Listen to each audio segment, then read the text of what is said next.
All right, welcome back to another episode of Asset Coach and Tax Strategist. I'm going to continue with Charlie Munger and Warren Buffett. So today is going to be Charlie Munger. I know he passed away. Did a tribute video of a thank you. We've been kind of going through this Berkshire Hathaway series, and so because of this, there's a lot of top of mind on top of topic coming out, and so. I'm gonna do another recording on Charlie Munger. It'll probably be my last. I don't know for how long, unless there's another article that pops up that's I think is of noteworthiness for us to discuss and go through. But let's take a look at this. And I find, in business, it's so hard in business to be on this island on your own or the top of the mountain by your own. They say that what's the saying? The leadership is loneliest is being on top, or the leadership, something like that. I don't know. But anyways, it's hard. It's hard. So we try to find relationships. We try to find camaraderie. We're trying to find areas where we can be with like people, like-minded. Okay. And it doesn't mean that we don't want to be with family or other people that aren't like us as business owners, but there's a different mentality. There's a different thought process we have.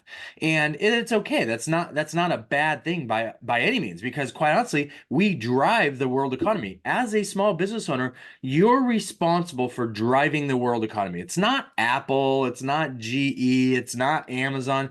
Those are all part of the system, but the majority of American revenue is generated through the small business owner, you and I, which equates to why China is the second largest economy for now. And really, they're not. They're going to start. They're dropping. They've been dropping. News has been out. They're hemorrhaging. Why? Because we are not being as involved with them as we were before. So you and I, as small business owners, drive the world economy. Right or wrong, that's the statistics. If we drive the American economy, we drive the world economy. So we're different. Now, it doesn't mean that we're arrogant or we walk with a swagger. No, we have things that we're concerned about, and they're specific to us individually and our business and our situation. So it's nice to be able to have people around that are like-minded. Now, it is also nice to have people who have succeeded in a formula over their entire lifetime, like Warren Buffett and Charlie Munger, to say, here's what we believe, and we have stuck to it our entire life. And here's the results. Love it. Not theory, reality. And that is why I am impressed with Buffett and Munger. So let me share my screen. Let's go through this article with Charlie Munger. Charlie Munger said, there was no secret to his success. I avoided the standard ways of failing. Him and Buffett do a great job of making it very basic of what they do. What is it? It's ordinary people doing extraordinary things that makes them extraordinary.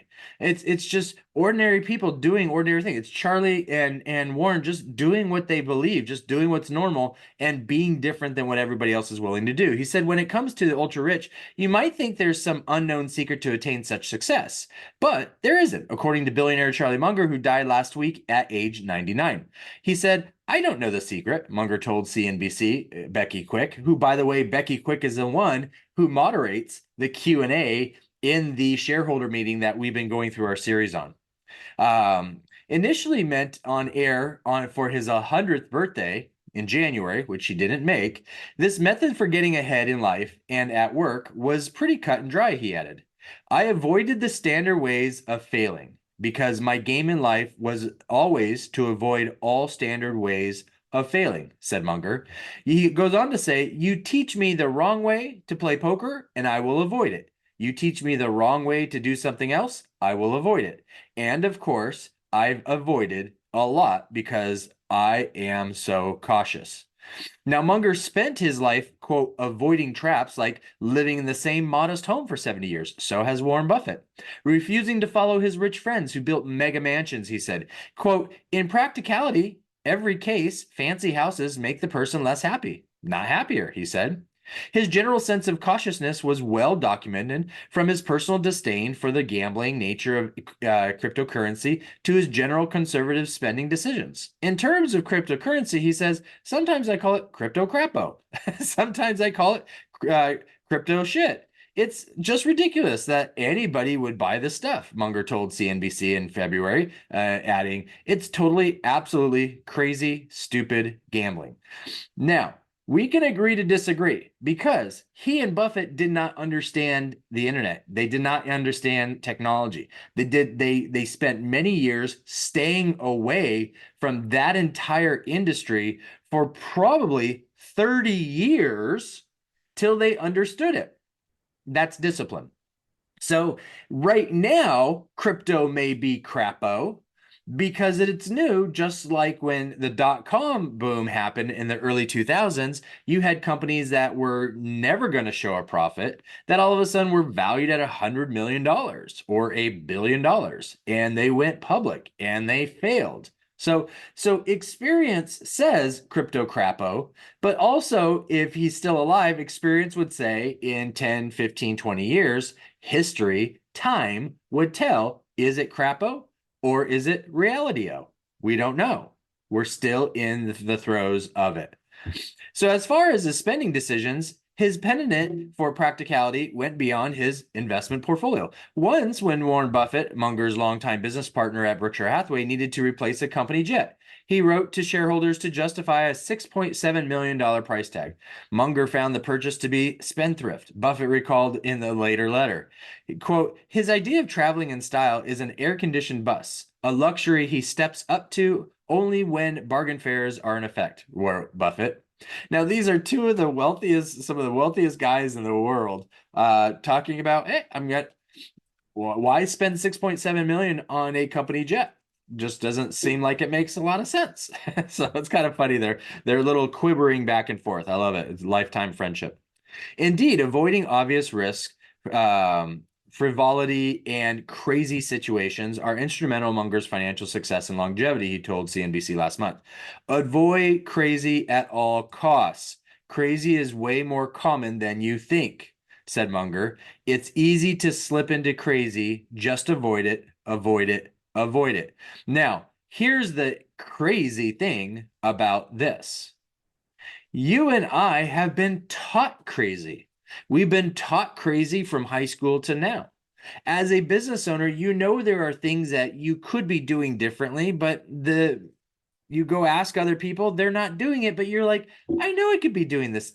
You can innovate. Innovation is not crazy. Innovation is intelligence and strategically looking at what you need to do to enhance. So you need to think, you need to spend time understanding your situation, and make the business development changes, thoughts, ideas, plan to innovate, to think what is your situation, how's it need to evolve. Crazy is doing the same thing, actually insanity is doing the same thing over and over and over again and expecting a different outcome. There are things that we do in our day-to-day life that are insane, but yet we continue to do them and get frustrated when things don't work out. You need to take a step back. Say, time out. How do I reevaluate and make a change? That is what he's talking about. He's not saying doing things that are unique are crazy. Sometimes doing what everybody else is doing is crazy. And that's what Warren and Charlie have done such a great job of doing. Like salmon. When everybody's going this direction, they're going that direction. When everybody's buying, they're selling. When everybody's selling, they're buying. Do the opposite of the masses. Okay. Now, is that a guarantee? Of course not. You got to use your business intelligence. You got to use your common sense, but it does not mean that's crazy.